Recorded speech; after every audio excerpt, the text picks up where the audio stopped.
So আমাদের আজ second class.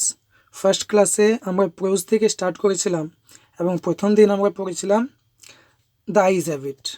এবং সেই দিন যেহেতু আমরা প্রোজ থেকে স্টার্ট করেছিলাম তো একটা প্রোজ হয়ে গেছে, এবার আমরা পোয়েট্রি থেকে স্টার্ট করব, ঠিক আছে?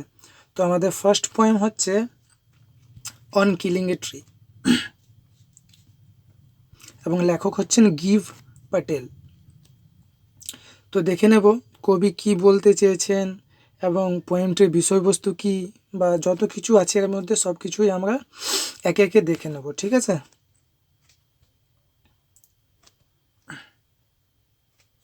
সো এখানে দেখছি প্রথম প্যারাতে গিভ প্যাটেলের ব্যাপারে অনেক কিছু দেওয়া আছে, তো সেগুলো আমরা প্রথমেই জেনে নেব। দেখো কি বলছে যে গিভ প্যাটেল ইজ রিনাউন্ড। দেখো রিনাউন্ড মানে হচ্ছে ফেমাস।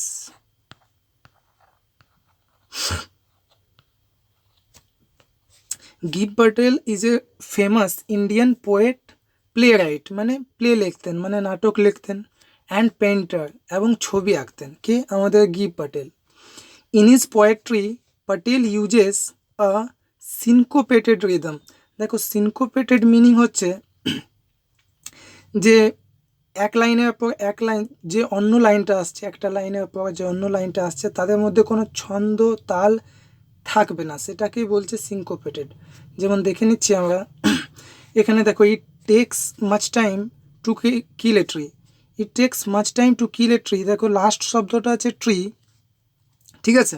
এবার সিনকোপেটেড যদি না হয় তাহলে কি হয়, এই লাইনটার সঙ্গে এই লাইনটার উচ্চারণের মধ্যে কি থাকে, মিল থাকে। যেমন এখানে ট্রি আছে, তো এখানে যদি ফ্রি হতো তাহলে হতো, কিন্তু এখানে দেখছি এখানে ট্রি আছে, এখানে গ্রোন আছে, এখানে নাইফ আছে, এখানে কি আছে, আর্থ আছে। তাহলে দেখতে পাচ্ছি যে সেন্টেন্সের এন্ডে কোনো কি নেই, মিল নেই, ঠিক আছে? উচ্চারণে কোনো মিল নেই, তো সেটাকেই বলছে সিনকোপেটেড। সিনকোপেটেড মানে হচ্ছে displace of beat, displace of beat মানে যে বিট আছে, আওয়াজ আছে, সেগুলোর মধ্যে কোনো প্লেস নেই, মানে ডিসপ্লেস আছে, ঠিক আছে?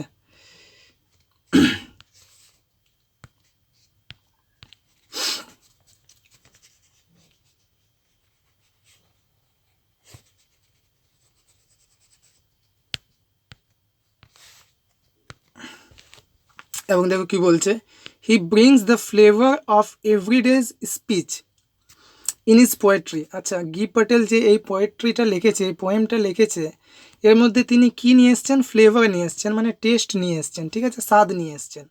কেমন স্বাদ? এভরিডেজ স্পিচ। আমরা প্রতিদিনের জীবনে যে কথাগুলো বলি, যে সেন্টেন্সগুলো বলি, যে লাইনগুলো বলি, যে শব্দগুলো বলি, সেই শব্দ মানে easy easy line, easy easy শব্দ তিনি এই পোয়েট্রিতে ইউজ করেছেন, যেগুলো আমাদের প্রত্যেক দিনের স্পিচে আমরা ব্যবহার করি, ঠিক আছে? সাম অফ হিজ নোটেবল ওয়ার্কস আর, তো ওনার কয়েকটা উল্লেখযোগ্য বইয়ের নাম দেওয়া হয়েছে। দেখো মিরাট আছে, how do you withstand আছে, বডি আছে, এক্সেট্রা, এগুলো হচ্ছে, এটা একটা আছে। তো এগুলো হয়ে যাচ্ছে উল্লেখযোগ্য বই কার? গিভ প্যাটেলের, ঠিক আছে?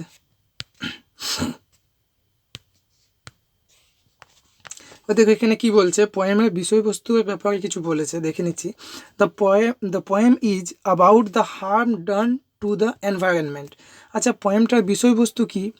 পোয়েমটার বিষয়বস্তু হলো যে হার্ম মানে ক্ষতি, done to the environment by human being, আমাদের মানুষদের দ্বারা এনভায়রনমেন্ট মানে পরিবেশকে যেসব ক্ষতি আমরা দিচ্ছি, ঠিক আছে? মানে পরিবেশের যে ক্ষতি আমরা করছি, হিউম্যান বিংসরা যে ক্ষতি করছে, সেটাই হচ্ছে বিষয়বস্তু কার? দ্য পোয়েমের। The poem is about the harm done to the environment by human beings. এনভায়রনমেন্টকে যে ক্ষতি করছি আমরা, সেটা নিয়ে হচ্ছে আমাদের পোয়েমটা। In a voice of sarcasm. Sarcasm মানে হচ্ছে ব্যঙ্গ। Sarcasm and irony, sarcasm and irony দুটো একই মিনিং, হচ্ছে ব্যঙ্গ বা বিদ্রুপ বা ঠাট্টা, ঠিক আছে? ঠাট্টা। তো in a voice of sarcasm and irony, তো যেভাবে লাইনগুলো বলেছে সেই লাইনগুলো নিয়ে আমরা দেখতে পাবো যে লেখক ঠাট্টা করছেন, ঠিক আছে? যে হিউম্যান বিংসরা যে এনভায়রনমেন্টকে ক্ষতি করছে সেটা নিয়ে তিনি ঠাট্টা করছেন প্রতিটা লাইনে, তা সেগুলো আমরা দেখতে পাবো পরে। The poet speaks of men's violence, violence মানে হিংসা, ঠিক আছে। The poet speaks of men's, মানুষের যে হিংস্রতা আছে সেটা নিয়ে পোয়েট কথা বলেছেন। এবং ইমপ্যাশেন্স মানে হচ্ছে অধৈর্য, টুয়ার্ডস নেচার মানে নেচারের প্রতি মানুষের কোনো ধৈর্য নেই, ঠিক আছে।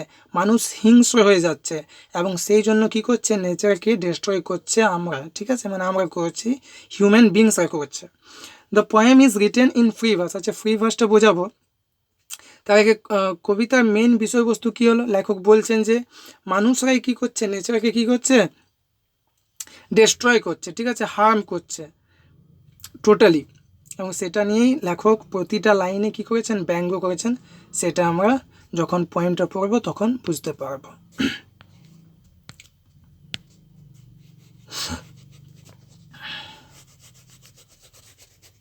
এই ওয়ার্ড নোটসগুলো লিখে নেবো তোমরা খাতায়।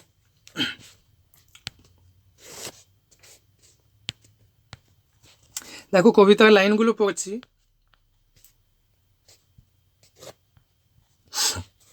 বলছি it takes much time to kill a tree, আচ্ছা একটা লাইন বেঁচে গেছে না এটা। The poem is written in free verse, আচ্ছা ফ্রি ভার্স মানে কি হচ্ছে, ফ্রি ভার্স মানে হচ্ছে poetry that does not rhyme or have a regular rhythm, মানে poetry that does not rhyme or have a regular rhythm. আমরা rhyming words পড়েছি, rhyming poem পড়েছি ছোটোবেলায়, দেখতাম একটা লাইনের লাস্ট শব্দ থেকে শব্দের সঙ্গে অন্য লাইনের শব্দের মিল থাকে, ঠিক আছে, উচ্চারণে মিল থাকে।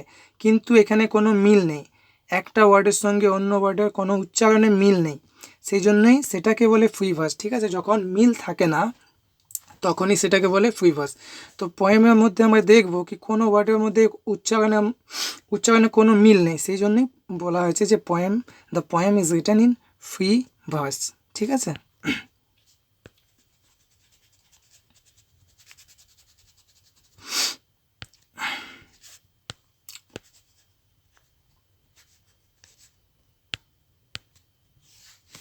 দেখো এবার কবিতার লাইনগুলো পড়ছি। ইট takes much time to kill a tree, it takes much time to kill a tree, একটা গাছকে মারতে অনেক টাইম লাগে, ঠিক আছে। ইট takes much time to kill a tree, এক ঘড়িতে বা একটু টাইমের মধ্যে একটা গাছকে আমরা মেরে ফেলতে পারবো না।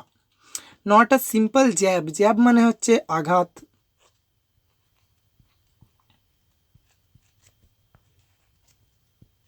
জ্যাব মানে হচ্ছে আঘাত, ঠিক আছে। Not a simple jab of the knife, ছুরির একটু আঘাতে গাছ মরবে না। Not a simple jab of knife will do ইট, এই কাজটা উইল ডু ইট, ইট মানে কি, ইট মানে হচ্ছে গাছকে কেটে ফেলা, গাছকে মেরে ফেলা। তো সেটা কি নাইফের একটা ছোট্ট আঘাতে হবে না, সেই জন্যই লেখক কী বলছেন, ইট takes much time to kill a tree, একটা গাছকে মারতে অনেক টাইম লাগে, ঠিক আছে। ছুরির ছোট্ট একটা আঘাতে কিন্তু সে মরবে না। তো not a simple jab of the knife will do ইট আসে পরীক্ষায়, ঠিক আছে। কি এখানে ইট বলতে কাকে বোঝানো হয়েছে, তো ইট বলতে কাকে বোঝানো হয়েছে, কিলিং অফ দ্য ট্রি, ঠিক আছে। ইট মানে কাকে বোঝানো হয়েছে, কিলিং অফ দ্য ট্রি মানে গাছকে মারাকে বোঝানো হয়েছে।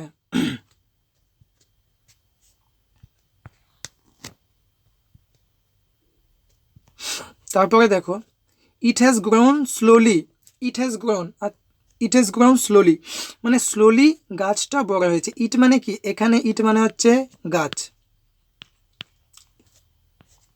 গাছটা কি হয়েছে, ইট হ্যাজ গ্রোন স্লোলি বড় হয়েছে। গাছ কি এক ঘড়িতে বড় হয়ে যায়, অনেক অনেক বছর লাগে তবে গাছ বড় হয়। ইট হ্যাজ গ্রোন স্লোলি, তাই বলছে গাছ কি স্লোলি বড় হয়েছে। কনজিউমিং মানে হচ্ছে গ্রহণ করেছে, কনজিউম মানে হচ্ছে গ্রহণ করা, কনজিউমার মানে জানি গ্রাহক, আমরা শুনেছি টিভির অ্যাডে, গ্রহণ করা। আচ্ছা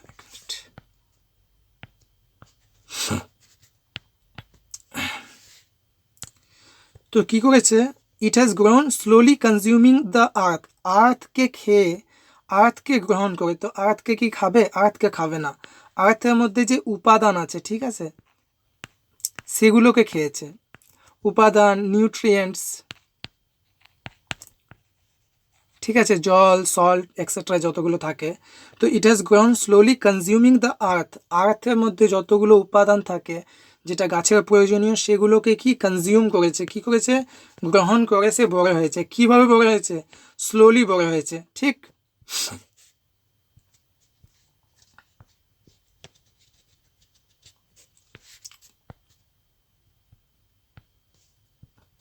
তারপরে দেখো বলছে rising out of it has grown slowly consuming the আর্থের মধ্য দিয়ে উপাদান গ্রহণ করে এটা স্লোলি বেড়েছে।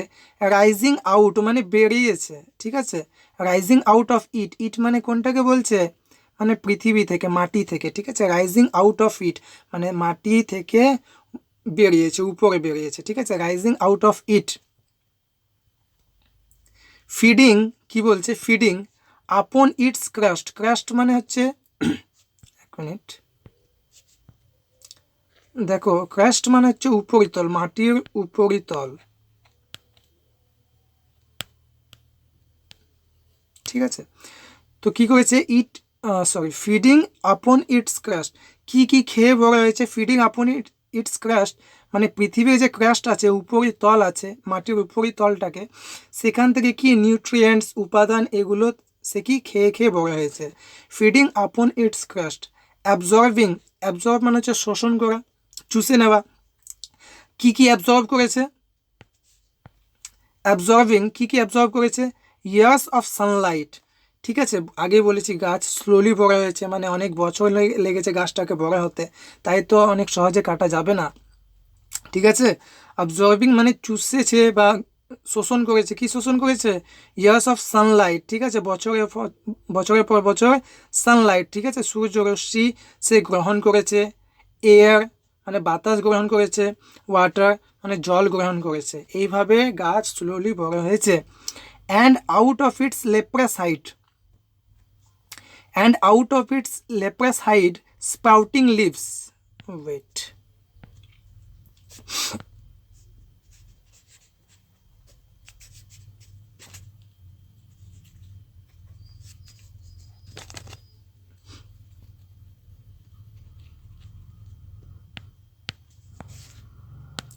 দেখো অ্যান্ড out of its leprous hide, দেখো লেপ্রাস ওয়ার্ড এসছে লেপ্রোসি থেকে, ঠিক আছে। এক মিনিট,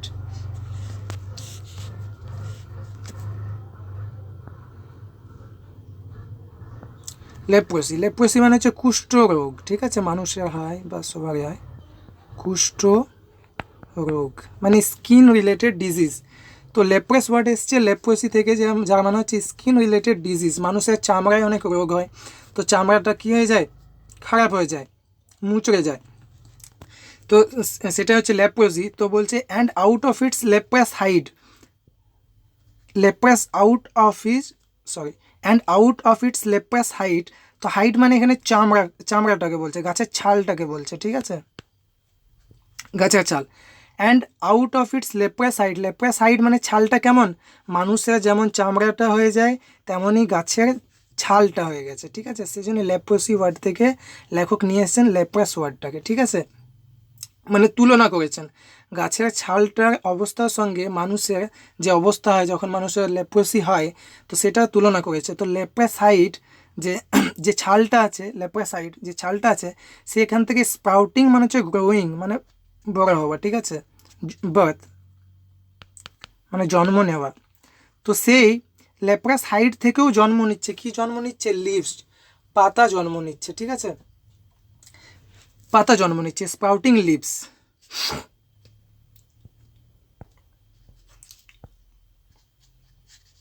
ওয়ার্ড নোটসগুলো লিখে নেবে, ঠিক আছে।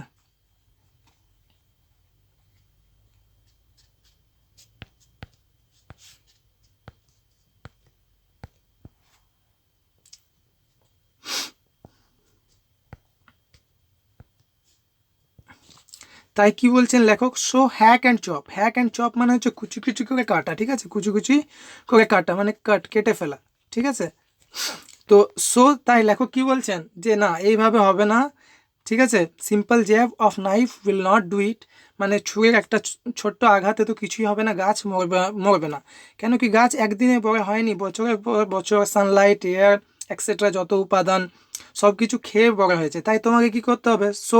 সুতরাং হ্যাক অ্যান্ড চপ, কেটে ফেলো, গাছটাকে কেটে ফেলো। But this alone would not do it, কিন্তু এটা তো হবে না। গাছটাকে তুমি যদি শুধু কেটে ফেলবে তাহলেও গাছটা মরবে না, ঠিক আছে? But this alone would not do it, আবার দেখো ইট ওয়ার্ডটা চলে এসছে এখানে। ইট মানে আগে বলেছিলাম ইট ওয়ার্ডটা চলে এসছে। ইট মানে কি? কিলিং অফ দ্য ট্রি, ঠিক আছে? Killing of the tree, killing of the tree, killing of the tree. But this alone would not do it, so hack and chop this, but this alone would not do it, তাই কেটে ফেলো, কিন্তু এটা দ্বারাও এইটা হবে না। কোনটা হবে না? গাছকে যে তুমি ভাবছো কেটে ফেলবো সেটা সম্ভব হবে না। কি হবে? But this alone would not do it, not so much pain will do it, তুমি যেটা করবে হ্যাক অ্যান্ড চপ, হ্যাক করবে, চপ করবে, ঠিক আছে, বা নাইফ দিয়ে তুমি কাটবে, এটাতে কি গাছ বেশি পেন ফিল করবে না, গাছের খুব ব্যথা হবে না। Not so much pain will do it, ঠিক আছে, তুমি যে কাটবে এটা দ্বারা বেশি পেন হবে না, ঠিক আছে, গাছটার কিছুই হবে না, আসলে লেখক বলতে চাইছেন। The bleeding bark, bleeding bark, bark মানে হচ্ছে ছাল, যে ছালটা আছে, the bleeding bark will heal, the bleeding bark, তুমি যেখানে গাছটাকে কাটবে, ঠিক আছে, সেখানে কি আঘাত হয়ে গেছে, সেখান থেকে কি হয়? গাছের রস বেরোবে, তো সেই জায়গাটাকেই বলছে ব্লিডিং বার্ক, মানে ব্লিড করছে, যে রসটা আছে সেটাই কি গাছের জন্য রক্তের মতো, সেই জন্য বলছে দ্য ব্লিডিং বার্ক, যে বার্ক মানে যে ছালটা যেখান থেকে রক্ত বেরোচ্ছে, উইল হিল, হিল মানে কি হয়? ঠিক হয়ে যাওয়া, আরোগ্য লাভ করে, ঠিক আছে, তো সেই গাছটা কী হয়ে যাবে? ঠিক হয়ে যাবে। The bleeding bark will heal, যে বার্কটা যেটা হিল করছে সেটা কি ঠিক হয়ে যাবে টাইমের সঙ্গে, সেটাই লেখক বলতে চাইছেন।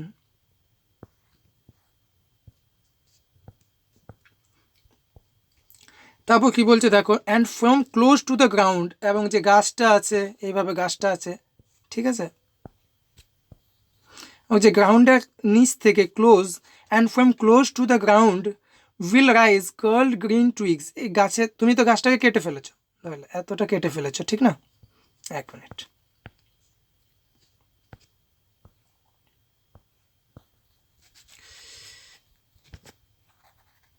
গাছটাকে তো তুমি এইভাবে কেটে ফেলেছো,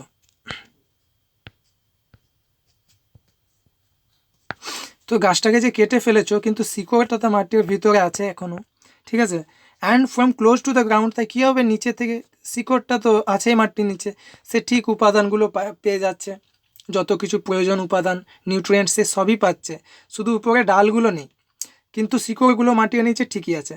তাই বলছেন লেখক, and from close to the ground will rise curled green twigs, ছোট ছোট সবুজ কী হবে? কচি, টুইগ মানে হচ্ছে কচি পাতা, কচি পাতা, কোঁকড়ানো, কার্ল মানে কোঁকড়ানো, তো এখান থেকে ছোট ছোট কী হবে?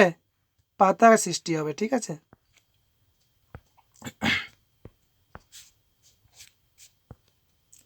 এখান থেকে পাতা বেরিয়ে আসবে চারিদিক থেকে, ঠিক, will rise curl green twigs, ঠিক আছে, কোঁকড়ানো সবুজ ছোট ছোট কচি পাতা কোথা থেকে বেরিয়ে আসবে? ক্লোজ টু দ্য গ্রাউন্ড, মানে গ্রাউন্ডের কাছ থেকে বেরিয়ে আসবে, ঠিক আছে, সামনে থেকে। মিনিয়েচার, মিনিয়েচার মানে হচ্ছে very small, very small miniature, আর বাউস মানে হচ্ছে শাখা পোশাখা ডাল এক্সেট্রা।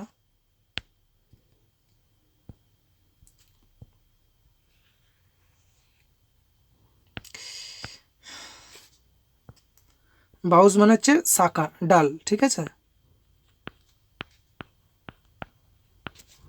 মিনিয়েচার বাউস মানে ভেরি স্মল, ছোট্ট ছোট্ট কি শাখা, দেখো এখান থেকে যদি পাতাটা বের হয় তো আস্তে আস্তে কি শাখা বেরিয়ে আসবে, এখান থেকে ছোট ছোট ডাল বেরিয়ে আসবে। এবার কি উইচ ইফ আনচেকড, যদি এগুলোকে চেক না করো, তুমি তো গাছটাকে কেটে দিয়ে এখান থেকে চলে গেছো, কিন্তু তুমি ভাবলে হ্যাঁ গাছটা তো মরে যাবে, কিন্তু গাছটা মরেনি, ছোট ছোট কি বেরোচ্ছে এখান থেকে? শাখা প্রশাখা বেরোচ্ছে, তো সেগুলোকে তুমি যদি চেক না করো, যদি না কেটে ফেলো আবার, তো কী হবে? Which if unchecked will expand, মানে বড় হয়ে যাবে, আগেন টু ফর্মার সাইজ, তো আগে গাছটা বড় ছিল তুমি কেটে ছোট করে দিয়েছো, কিন্তু দেখবে এখান থেকে ছোট ছোট শাখা পোশাখা পাতা ইত্যাদি বেরোবে, যেটাকে তুমি যদি আবার না কাটো তাহলে কি হবে, গাছটা নিজের ফর্মার সাইজে বেড়ে যাবে, ঠিক আছে। Expand again two former size, আগে যত বড় গাছটা ছিল তত বড়ই হয়ে যাবে যদি তুমি সেই পাতাগুলোকে শাখাগুলোকে না কাটো। লেখক এটাই বলতে চেয়েছেন।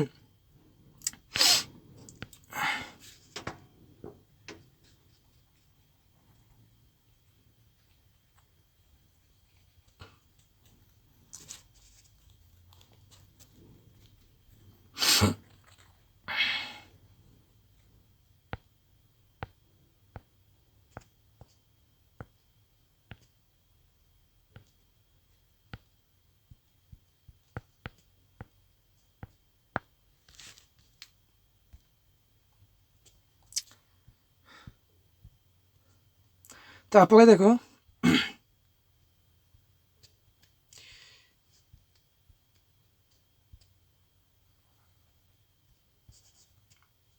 এক মিনিট,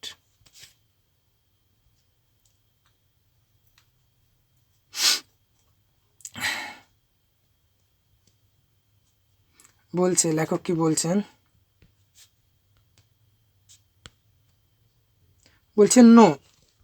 তাই কি বললো লেখক, যদি তুমি ওই পাতাগুলোকে ছোট ছোট ডালগুলোকে যদি না কেটে ফেলো তাহলে সেটা কি will expand again two former size, আগের যে সাইজ ছিল তত বড় গাছটা আবার হয়ে যাবে, ঠিক। বলছেন না, তাতে তো হবে না, no.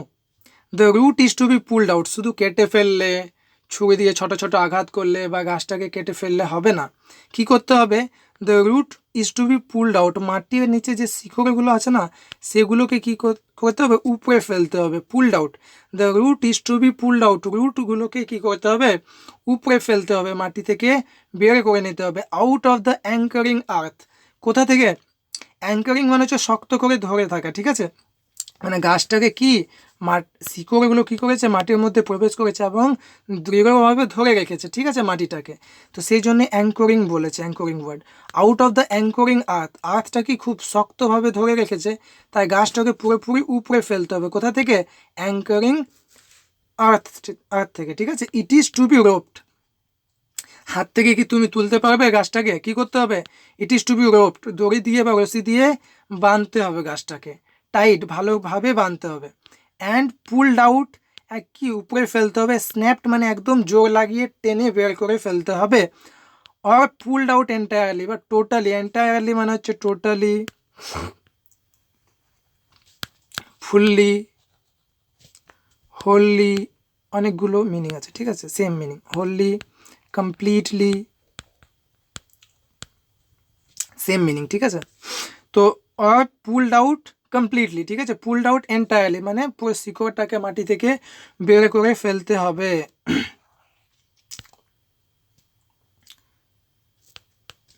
Out from the earth cave, আচ্ছা আর্থ কেভ কাকে বলছে, দেখো এখানে তো আগে শিকড় ছিল, কিন্তু গাছটাকে যদি তুলে ফেলি তো দেখবে এখানে কী হয়ে যাবে, গাঢ়া হয়ে যাবে, ঠিক আছে, মানে কিছুটা স্থান কী হয়ে যাবে, খালি হয়ে যাবে। কেন, এখানে কি ছিল, আগে গাছের শিকড়গুলো ছিল, তো এটাকে কেভ বলছে, হ্যাঁ, গুহার মতো অনেকটা দেখতে, ঠিক আছে, সেই জন্য এটাকে বলছে কেভ। তো out and pulled out, snapped out entirely, and pulled out, snapped out or pulled out entirely out of the earth cave, কোথা থেকে টোটালি ওকে তুলে ফেলতে হবে, আর্থ কেভ থেকে তুলে ফেলতে হবে, বোঝা গেল। আর্থ কেভ মানে সেই গাড়াটাকে বলছে, ঠিক আছে, যেটা গাছটাকে তুলে নিলাম তারপর যে হয়ে যায়, ঠিক আছে, সেটাকে।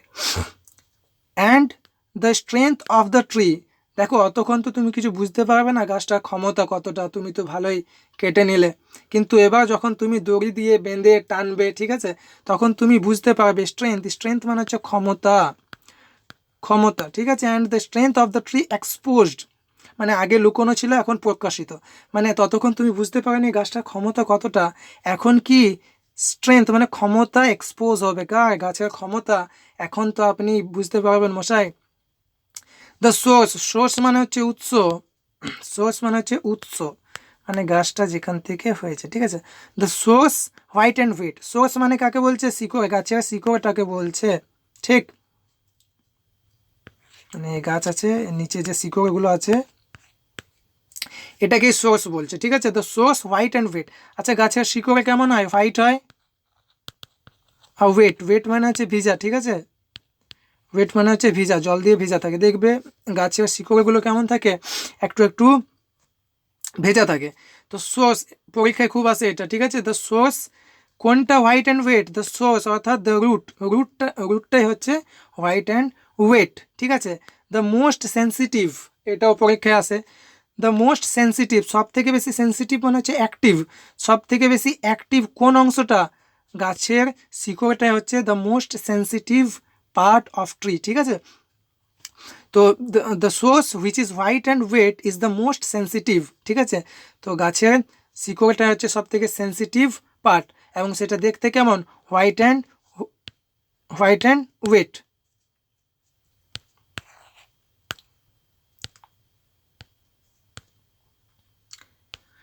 দ্য মোস্ট সেন্সিটিভ, দেখো hidden for years inside the earth, গাছটা আজ থেকে নেই, অনেক দিন থেকে বড় হয়েছে। তো সেই যে আছে মানে দ্য সোর্স মানে শিকড়টা, হিডেন মানে লুকোনো আছে। কোথায় লিখে? কতদিন ধরে? ফর ইয়ার্স, বছরের পর বছর ধরে লুকিয়ে আছে। কোথায় লুকিয়ে আছে? ইনসাইড দ্য আর্থ মানে মাটির নিচুতে, ভেতরে লুকিয়ে আছে। কোনটা? The most sensitive part of a tree which is the root, ঠিক আছে। যেটা দেখতে কেমন? White and wet, white and wait.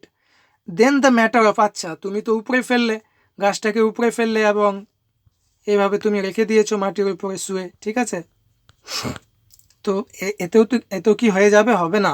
দেখবে অনেক সময় গাছকে যদি এইভাবে ফেলে দিই আর সে যদি ভালোভাবে জল পায়, ঠিক আছে, সে যদি ভালোভাবে জল পায় তাহলে কি হয়? আবার সেই গাছটার শিকড়গুলো মাটিতে ঢুকে যায় এবং গাছটা কি তখনও জীবিত থাকে। তাহলে এখনও কিন্তু তুমি গাছটাকে উপরে ফেলেছো, কিন্তু এখনও গাছটা মরেনি। তো লেখক বলছেন আমাদেরকে হেল্প করেছে কিসে? গাছটাকে মেরে ফেলতে। কিন্তু কি আসলে না। লেখক অনেক সময় আমরা দেখো না, বন্ধু বান্ধবকে যখন বলি, রেগে যায়, তো বলি না এই তুই এই কর ওই কর, কিন্তু আসলে কি চাই কি তারা তেমন করুক? আসলে চায় না। তো লেখক বলছেন আমাদেরকে কি গাছগুলোকে এইভাবে মারতে হবে, ওইভাবে মারতে হবে, কিন্তু লেখক আদৌ চাইছেন না, ঠিক আছে। তিনি ব্যঙ্গ করছেন। আসলে লেখক কি বলছেন? আমাদের এনভায়রনমেন্টটাকে আমাদেরকে কীভাবে বাঁচাতে হবে সেটাই লেখক বলছেন। দেন দ্য ম্যাটার অফ স্কর্চিং মানে বার্নিং মানে পুড়িয়ে ফেলা। গাছটাকে তুমি রেখে দিয়েছো, ঠিক আছে, এইভাবে ফেলে। তো সূর্যের রশ্মি যখন আসবে, সূর্যের তাপে কী হবে? এটা আস্তে আস্তে শুকিয়ে যাবে, ঠিক আছে, পুড়ে যাবে। দেন দ্য ম্যাটার অফ স্কর্চিং, প্রথমে উপরে ফেললে তারপর কী করতে হবে? প্রথমে স্কর্চিং করতে হবে। চকিং মানে একদম শুকিয়ে যাবে, ঠিক আছে, যখন সে নিঃশ্বাস নিতে পারবে না, মানে মানে বাতাস ফাতাস ইত্যাদি গ্রহণ করতে পারবে না, ঠিক আছে, সেটাকে বলছে চকিং মানে হচ্ছে আনএবল টু ব্রেথ, মানে যখন নিঃশ্বাস নিতে পারবে না। কখন? অফ স্কচিং অ্যান্ড চকিং ইন সান, কোথায়? সান অ্যান্ড এয়ার। সান মানে সূর্য নয়, সূর্য রশ্মি, ঠিক আছে। মানে সূর্যের তাপে কী করতে হবে? স্কচিং করতে হবে আর চকিং করতে হবে, সান অ্যান্ড এয়ার এবং বাতাসের মধ্যে। তারপরে কী করতে হবে? ব্রাউনিং, যখন কিছুদিন পর গাছটা শুকিয়ে যাবে তখন কী হয়ে যাবে? ব্রাউন হয়ে যাবে, দেখবে বাদামি হয়ে যাবে। গাছটা কেমন হয়ে যাবে? অনেকটা বাদামি হয়ে যাবে, শুকিয়ে যাবে। প্রথমে সবুজ ছিল, এখন কেমন হয়ে যাবে? বাদামি হয়ে যাবে। তারপর আস্তে আস্তে কী হয়ে যাবে? হার্ড হয়ে যাবে। প্রথমে গাছের ডালগুলো সবুজ ছিল, সেটার মধ্যে জীবন ছিল, কিন্তু আস্তে আস্তে সেটা শুকিয়ে গেছে, তো সেটা কেমন হয়ে যাবে? হার্ড হয়ে যাবে।